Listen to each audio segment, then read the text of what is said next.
be afraid, don't be afraid, don't be afraid, be afraid, don't be afraid, don't be afraid, don't be afraid. Salim Nourallah is a seasoned songwriter, musician, and record producer with an impressive catalog of art spanning a lifelong career in music.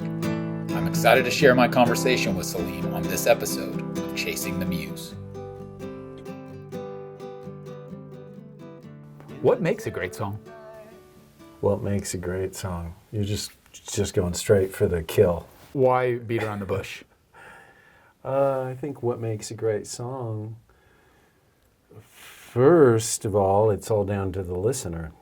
And then the second thing is something about it has got to like jump out and like grab you, whether it just makes you, like the beat and the vibe just gets you going, or whether the lyric devastates you, or whether the melody of the singer is singing, or the sound. There are some people that aren't even paying any attention to any of those things. So I think great songs are the ones that don't, that there's something that they come out and they grab us as listeners, make us do something, react. The effect it has on the listener. Yeah, and there's any number of ways that we can react. That's the incredible thing about music, is we could have all kinds of reactions. It's undefinable. Yeah. That's why we're here talking about it, because you can't catch it. Yeah. So songs that make you happy, songs that make you sad, songs that get your mind thinking on things, songs that just make you want to dance. So that's my answer. That's a great answer. How far back does songwriting go for you? The songwriting part begins later. Okay. The songs, the songs were what I was drawn to as a kid, and mainly with my brother Ferris, who I ended up playing music with for a long time. But long before we knew about songwriting, what it actually was, we were drawn to songs that at first we started hearing on the radio, on AM radio. And what were some of those early things you remember? Well, we had a little handheld tape recorder. It had like a mic that came out, and my dad had bought it. Or it was weird. He was an accountant, but he had bought this cassette player. He was going to do some sort of memoir, which is funny if you knew my dad. He was a Syrian immigrant and an accountant, and not a guy that you would think would have a handheld recorder getting ready to tell his life stories. We would hold the microphone up to the radio. When a song would come on, we'd be ready to hit record. Yeah. So we'd have like the first part of the song would be cut off. And I have early memories of, like I didn't ever end up being like a massive Elton John fan, but I do remember hearing Rocket Man on the radio. It's kind of memorable. Yeah, I love the melody and the sort of the lonely imagery, and I remember calling KLAQ, which was like the station in El Paso at the time. It was kind of like a classic rock station, but it was a station we listened to, and I remember like calling the Q and asking him to play Rocket Man. I didn't even know who it was by. So you don't need to. It's Rocket Man. Rocket Man. Yeah. And but we also that's where we heard the Beatles for the first time. So later on anybody realizes like the songwriting with the Beatles is off the charts. Yeah. It's sort of the bar, Absolutely is set with them. But so that led to getting our first Beatles album, which was the White Album. Oh, that's a good one. And the White Album was in Kmart, which is a department store. I don't even know if they still have Kmart. The White Album. The best description I've ever heard of the White Album is it's the sound of the Beatles breaking up, literally on tape in the room.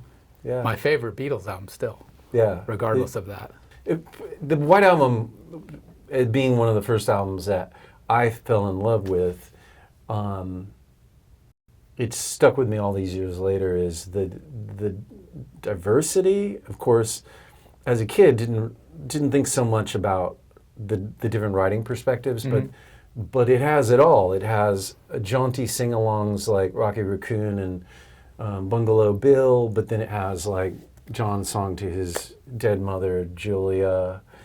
While My Guitar Gently Weeps. While My Guitar Gently Weeps, yeah, Blackbird, and then you've got Helter Skelter, and all Good Night, Ringo's orchestrated send-off, and then the sound collage, Revolution 9, which scared us. When I think we've segued into a Beatles podcast. Yeah, we might. It was inevitable. But I'm getting to the songwriting part. No, that's fine.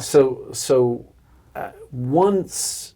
Like White Album, I was probably 9, okay, and my brother was only 7.5. So we were just reacting to the music. That goes back to your first question: what's a great song? Well, every song on that album was a great song, and every song on that album created a reaction. Yeah, and later, a few years later, when I started wading into songwriting and just beginning to figure it out myself, it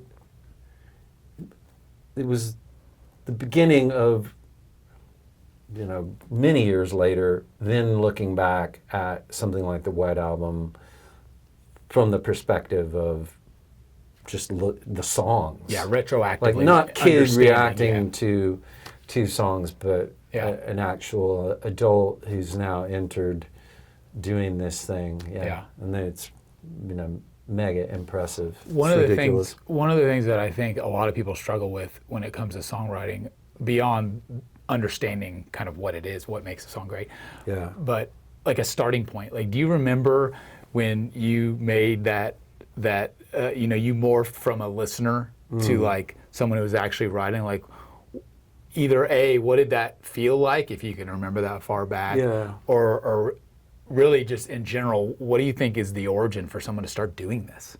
Yeah. Well, I have vague memories. I think flashes of like into that same handheld cassette recorder, before I even knew how to play an instrument, badly humming, mumbling the beginnings of songs like over so much, stuff like that. And I have those recordings. They are mortifying, hilarious, but like still very embarrassing. And then a flash of me asking my mother, her name was Karen, and she was a true light. She was an artist and a just wonderful person. And I remember saying, "Hey, Mom, I like hear music in my head, and I don't understand like." And she took the time to ask me like, well, are these songs that you think are original versus are other people's songs? Yeah. And she helped me figure out that they were perhaps songs I was making up. Sure. And that was helpful in leading me to ask for an instrument, for a guitar. Something to accompany me. I was always really into guitars. Noise. Like my sister was into all the synthesizer bands in the 80s, and I remember, we'd have these big guitar bands. She'd be synth bands. The synths are wimpy. Now I love synth bands, but I was sort of like just a guitar maniac. Like I loved bands with guitars, and later on like the Clash and the Jam, but getting the guitar, then I stopped just the mumbling, whispering vocals, and then started trying to put chords under what I was hearing, and I was off to the races. So as you think back to that experience, even if they're vague memories, and now you've been doing it for so many years, and you have this huge catalog of music, producing songwriters, co-writing with songwriters, are you really mindful now of when that happens in your head now, when you hear a melody, And I guess the follow-up question is like, do you question, is that someone else's melody? Is that something I heard on the radio that I'm just regenerating in a different form? Like that always fascinates me because information overload, we hear so much, especially as a musician, as a producer. So what's that moment like now when you hear an original melody? Do you run to capture it? Well, yeah, the phone makes it easy because you just, there's a closet just behind you in the recording studio full of CDs that were my original songwriting tapes over the years. Hundreds, the origins. probably 1,000 ideas that I now have on CDs. I just sort of became obsessed with songwriting. It was like the one thing in my life. I think every record you make comes down to the songs. Like, what are we doing here? That's what we're doing here. Yeah. So that's why I'm here too. It's a complete obsession. It's the songs. And the more, I've been a fan of music since I was, starting to become an adult. Like when you finally can get your own taste, and it all comes back. Live music or recorded music, whatever. None of it exists without the song. So that's really the genesis of why I was like, man, I want to talk to more people who actually create these things. Yeah. Like that's a big driver for me in my life, is just learning more from the source. Yeah. Well, I never really answered your question about when the moment comes. Yeah, when the moment comes. So, sometime I think that there are little bits of other songs and people that can't help but filter. There aren't that many chords. I was going to say there's only 12 notes. Yeah. You've heard it all. Yeah. But you just kind of, I think if it's a blatant ripoff, you'll know if you have any. Yeah. It's always better to identify it quickly versus like, dude, check out this song I wrote, and then someone teles you, like, you realize that's the third. Have you ever heard the story about Ringo? In the Beatles, the old story that every time Ringo came in with a song, the other guys would be like, he's just rewritten, this classic. and Ringo had no idea that he was, so Ringo apparently had a knack for rewriting other people's songs. He was very inspired. And he didn't know. So, but yeah, I'm like, one thing I do believe in is I just don't force writing songs. I don't have like, every morning at 9 a.m. I get up and I have my coffee and I sit down and I work my, I think that it's like some sort of cosmic radio that you sometimes suddenly you get a signal and you're like, you're trying to tune in that AM radio and the signal's faint, it's barely coming through, and I'm always, it's kind of a hippy-dippy attitude, but I'm always waiting for just a moment, and then I start tuning in once you recognize to that it's there. thing, and then chase it down. And that's another thing. George Harrison said something. I think he's the one who said it. He's like,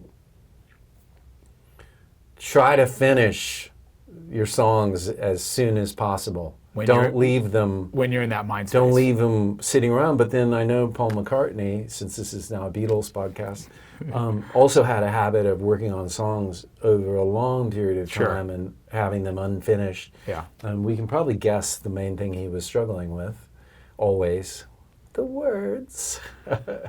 So, McCartney did not take George Harrison's advice to chase down the song as soon as possible. But do you find there's anything that you do, maybe even subconsciously, to put yourself in a state where you can dial in the radio faster? Like what helps for you personally? Because I'm sure it's different for everybody. Like, is it a place? Is it a mood? Well, I don't try to put myself in the state. Okay. So I'm willfully. You just go on about your business, and if it hits you, it hits you. I think 90% of the job of a songwriter is living and observing. You're sitting around most of the time. Like, I write down things that people say. I've become really into like certain phrases become titles, and the song writes itself almost. Like, are you one of those guys who like has a notebook full of just titles? Yeah, but it's on my phone now. I do in my notes, which are probably only about 52,000 notes. It's all, most of it. All organized, though. Not organized, but other than the grocery list, it's mostly song related. Song titles. So yeah, and then ideas. like if something happens to me and someone finds my phone, they're gonna be like, this guy is a maniac, because if you my voice memos are something like 25,000.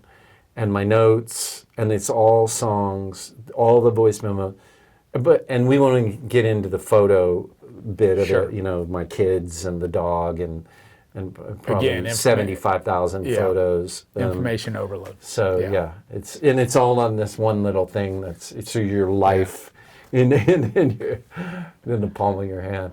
But I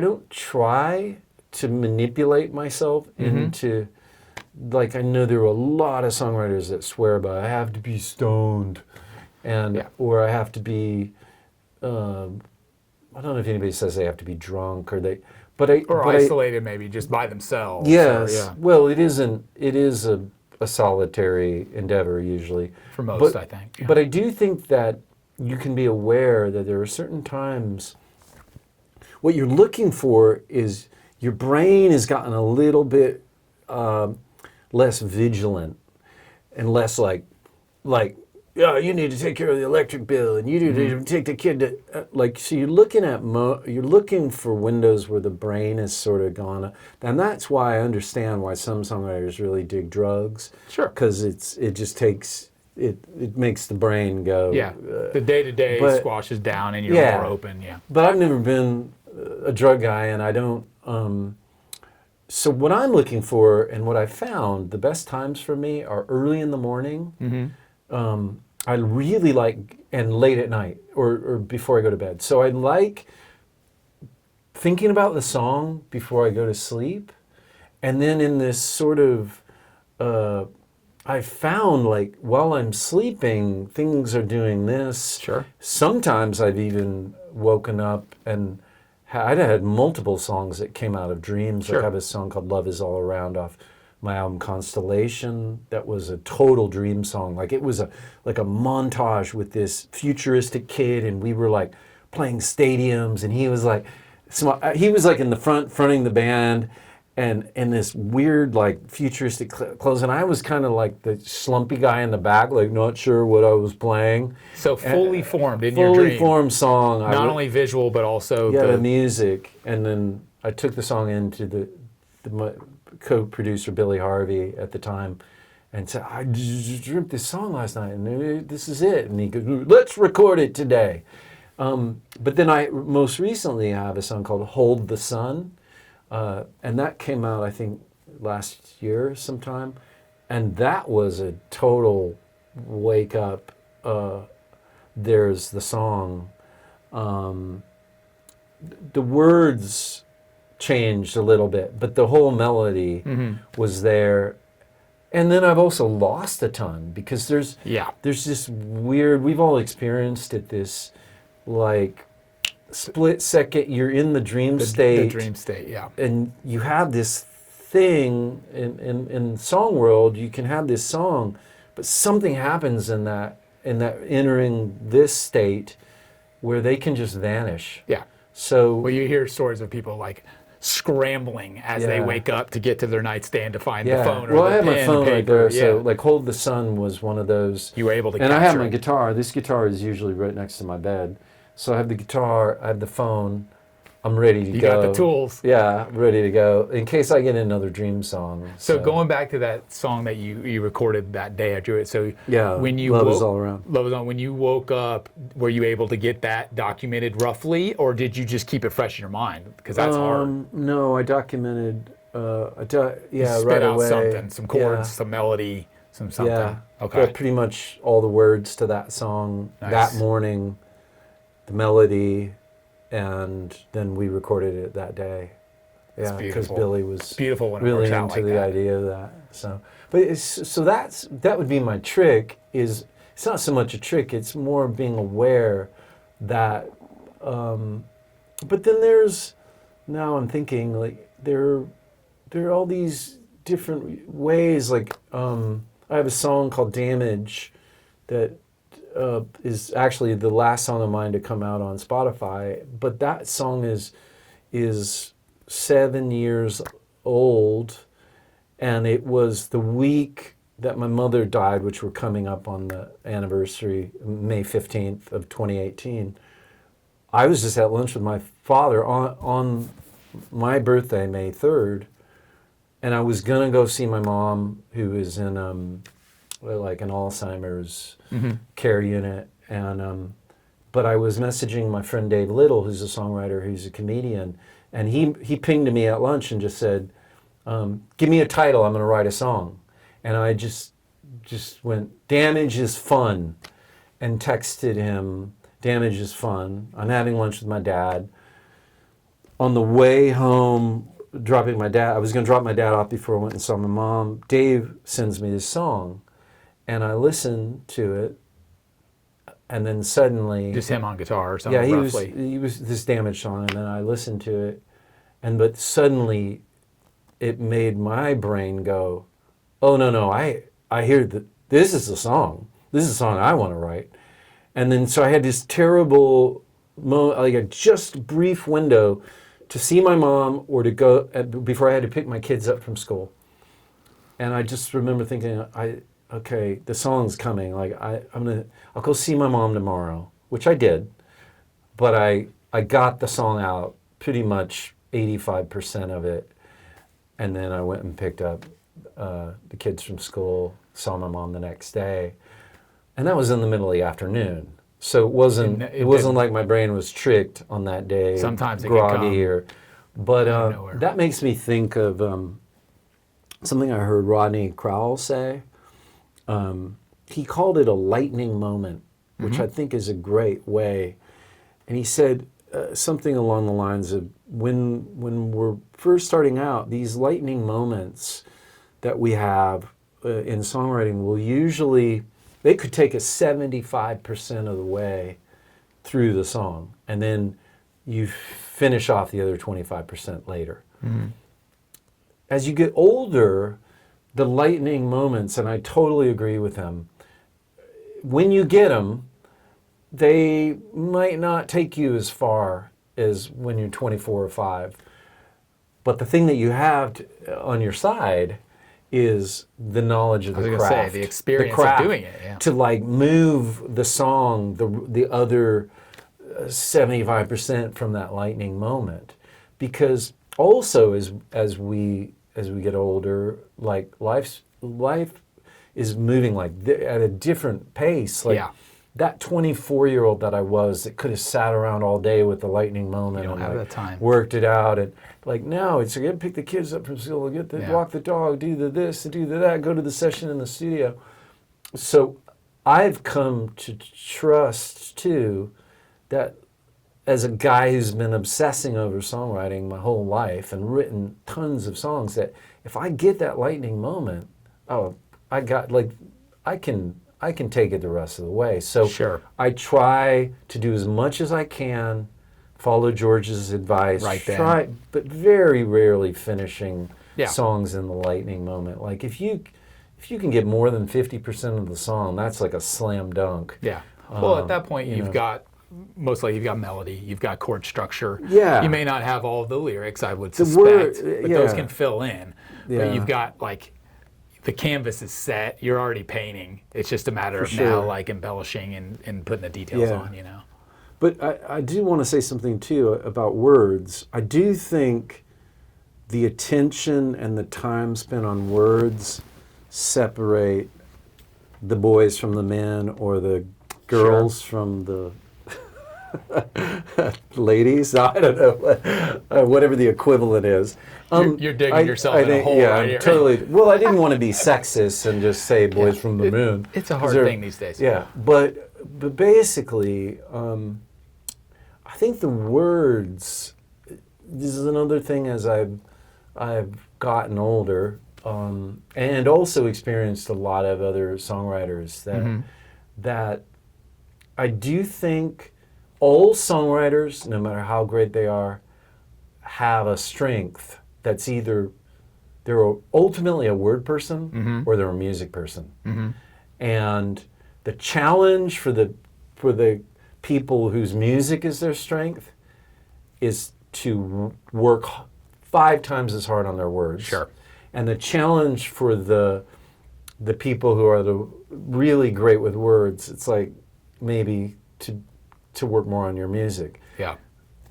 I don't think I've ever met a songwriter, even the greatest ones I've ever been around, that is like Equal parts. equal. Yeah. Like I could almost call which one I think. So that being said, with the words, I think there are way more songwriters because we're musicians. Yeah. It's music.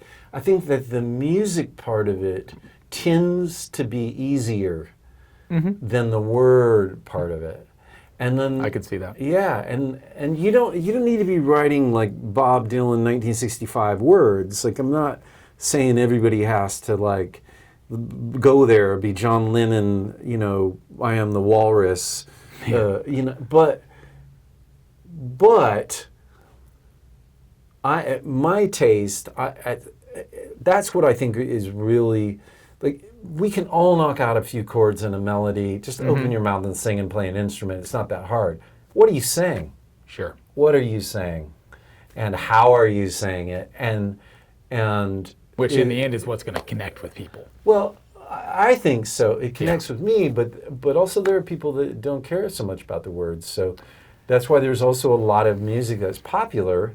If you look at the charts right now, there's and I'm not dissing anybody. I'm just saying, like, there are a lot of people that are not. It's just the truth. Like you and I may be more into words than your average person who, has got a good beat or a good tune or a good whatever, a good riff.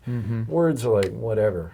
Well, I think that's the difference in a lot of ways between the definition of a true songwriter, versus a song written by committee, versus which not all pop music is like that by any means, but there's a percentage of it where it's not coming from a single source, which is a person who's transcribing a feeling or a thought that they're having personally or that they see in the world, those types of things. I think there's so much value there, and that's what ultimately is what connects people with songs, at its core. Yeah. So much of your musical arc has not only been from a songwriting perspective, but also from a production standpoint, which I think is really unique. So a lot of what you were saying, I'm filtering back and going, I wonder how much you apply this when you're producing to a songwriter. Like, do you find yourself coaching a lot? Because there's a lot of producers who aren't songwriters. Yeah, sure. There's a lot of different styles of production, obviously, but being a songwriter and a producer, how much do you feel your songwriting experience, expertise bleeds into how you produce an act? Well, it can't help but bleed into it because I always wonder, with all these amps and mics and money people are spending on recording, like, what are you recording? What are we recording? It all comes down to the song and if the song's any good. But I am a bit of a weirdo because even as a kid, I became very tuned in, hyper attuned to production and the sound of records and even the sequencing of records. And I was like freakishly resequencing some of my favorite records. Like I would, there were some records I had really strong reactions to, like, who sequenced this record? Like what, like someone from the record label, like the A&R guy? You're like, this I don't know, it's got to be like this. And then I would resequence it on a cassette and like listen to it. Or, and then production, which I think is interesting because out there in the world, I see certain artists that are really tuned in to how to make records and the sound of records. Like, I think Jeff Tweedy is a great example of someone who at some point became really attuned to the sound of record, and he's really benefited from it. Yeah. And then there are others that, they're just songwriters. They just lay it down. Yeah, and they need a producer. They need someone to help shape the sound of the record because they're so focused on the songs, and that's not a bad thing. Like, That's the job of a producer in a lot of scenarios. Yeah. But the world is full of all kinds of different types of entertainers and songwriters, and some are more attuned to production and the way the records are than others. That's ultimately why I'm sitting here, because I think every one of these conversations that I end up having is going to be completely different, which is what interests me. Yeah. There is no likelihood that I sit here and have a conversation next week or month and it's like, oh, this is how it works. Yeah. Like there's no this is how it works. No. And again, that's the magic in it. It is. That's why it's beautiful, and that's why so many people, ourselves included, are living our lives to serve it and learn about it and create it, produce it, all those, you listen to it constantly, you know. It's a beautiful thing.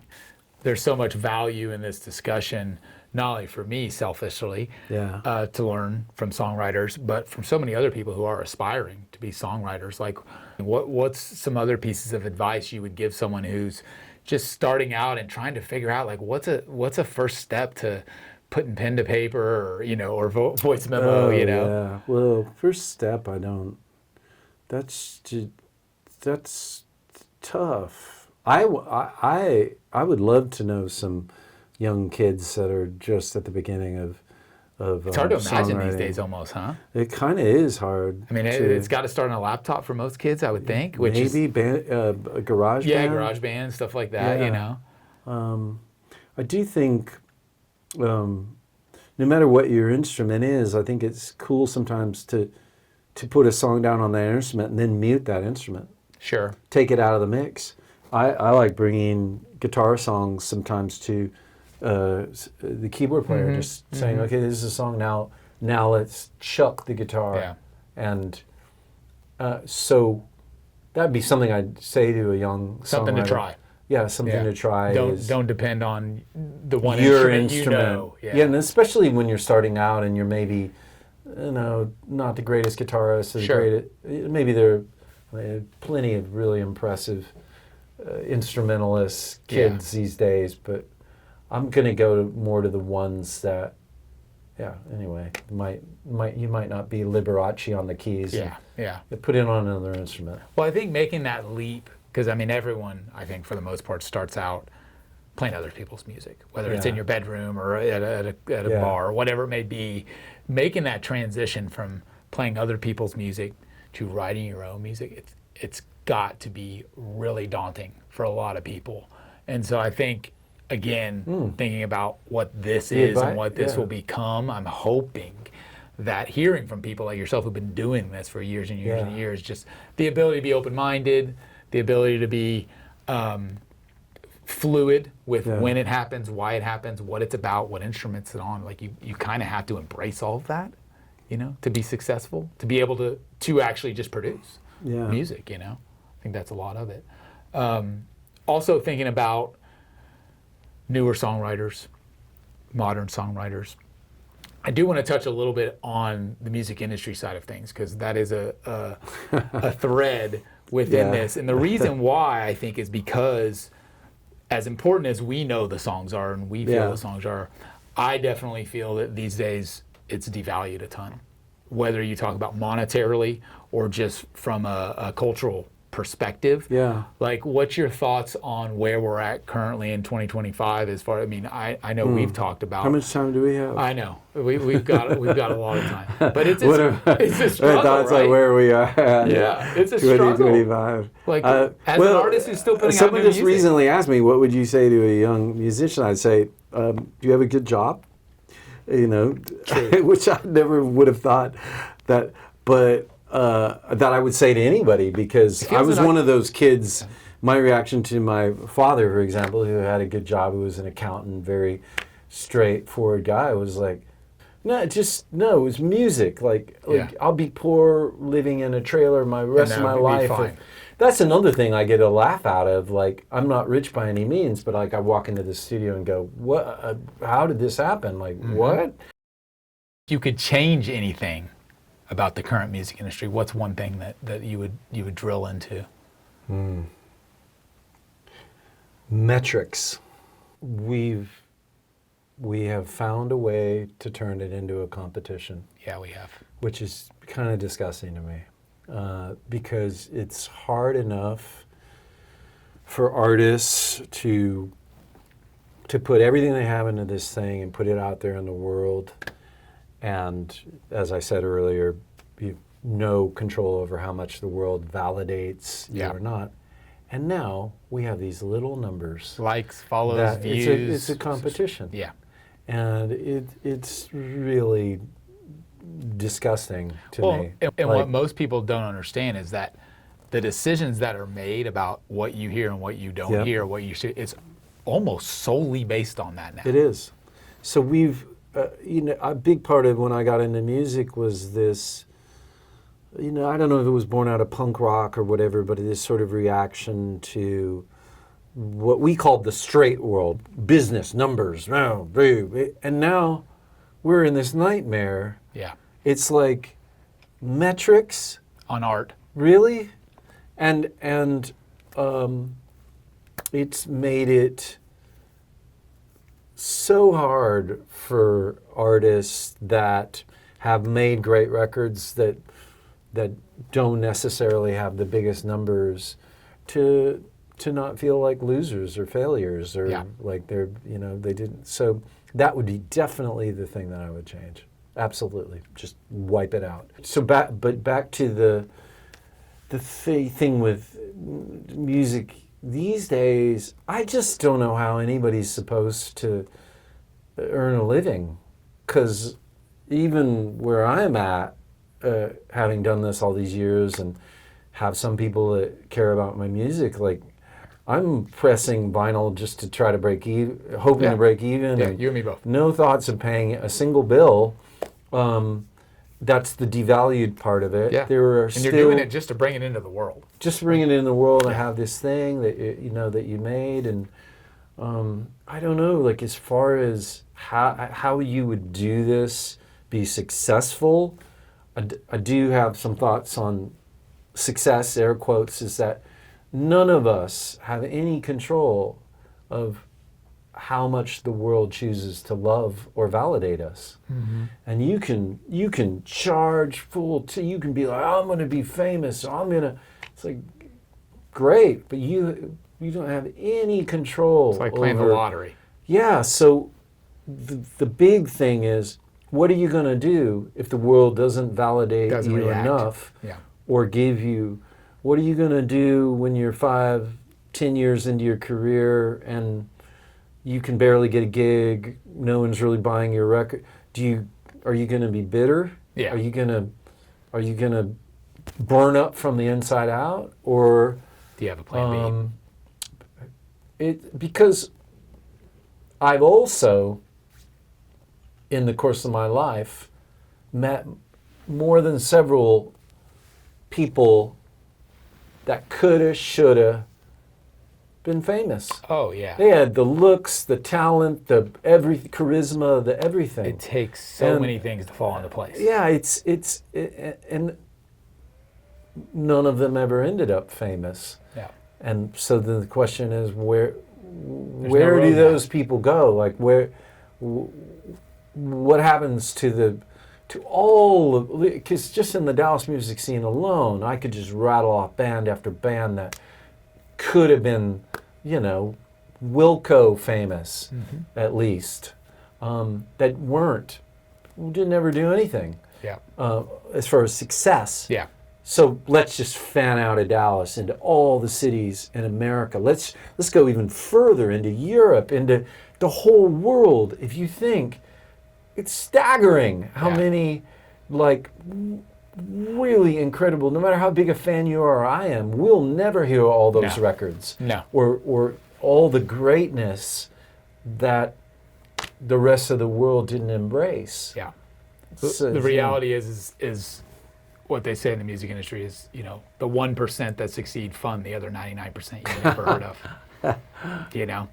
I don't know if that ratio is still right, but well, in the major label system, for sure, exactly, because the 1% that succeed do fund the failures. But then the major label system has shifted so much; it's they're no longer signing all these bands that ended up making cool art records that were funded by the hits. Yeah. It's just a whole different thing. Yeah, it's you know. Now they're just trying to replicate the 1% over and over. Yeah, they are. We can only have success. Yeah. Changing gears. Talk to me a little bit about going back to the influences conversation. Songwriters. Who would be on your Mount Rushmore of songwriters? You can only whittle it down. How many are on Mount Rushmore? 4, I think? 4? Yeah. Well, John Lennon is definitely on Mount Rushmore, like, for sure. Ray Davies. Nice. But, you know, to a certain point, Ray Davies is an interesting guy because, like, Ray Davies from, like, 1964 to somewhere in the early 70s, but then he kind of lost the plot with the occasional incredible song, like Come Dancing is an incredible song. So a specific era of him. Yeah, I'd say Ray Davies, you know, in a certain era. A big fan of him as a songwriter. I don't want everybody on Mount Rushmore to be a man, but I also, in the formative years, was very influenced by male songwriters. That makes As sense. I've gotten older, I have way more female songwriters that I love. Well, it's who you identify with. Yeah, you know. but another one would probably be Neil Finn, from Split Ends and Crowded House and Finn Brothers. I really love. His son's really good too. Yeah, Liam fantastic. Elroy, his son has an album too. Oh wow, I didn't even know that. Elroy's great. And then you got one more. 4th. God, that would be the 4th person on Mount Rushmore. Lennon, Ray Davies, Neil Finn. Yeah. God. We got time. We can edit out the silence. Oh, this is a more obscure Mount Rushmore. Okay. A guy named Stephen Duffy. Stephen with a PH, and he was in. He had a group. Well, a lot of people know him as Tintin Duffy. He had a. He had a dance hit. He was the original lead singer of Duran Duran, but he exited Duran Duran. Okay. But Duffy ended up with an acoustic guitar on a Nick Drake record, and he formed a band called the Lilac Time, which was taken from a Nick Drake lyric. Mm-hmm. And when Stephen Duffy, at his prime, like, he made some solo records in the 90s, one called I Love My Friends and another one called Duffy. Yeah, like, very cool. Big I'll fan of him as a songwriter. He's sort of a great mashup of a little bit Bob Dylan, great lyricist, but then he's got McCartney or George Harrison, more George Harrison probably than McCartney. Mm-hmm. Yeah, so I'm going to go with Stephen Duffy. I like it. Yeah. Well, bringing it back to the songwriting and the value of the song, I want to make an assumption that you are the person you are because of the songs you've written, and that journey as a songwriter has shaped you. Would that be a fair statement? No, I think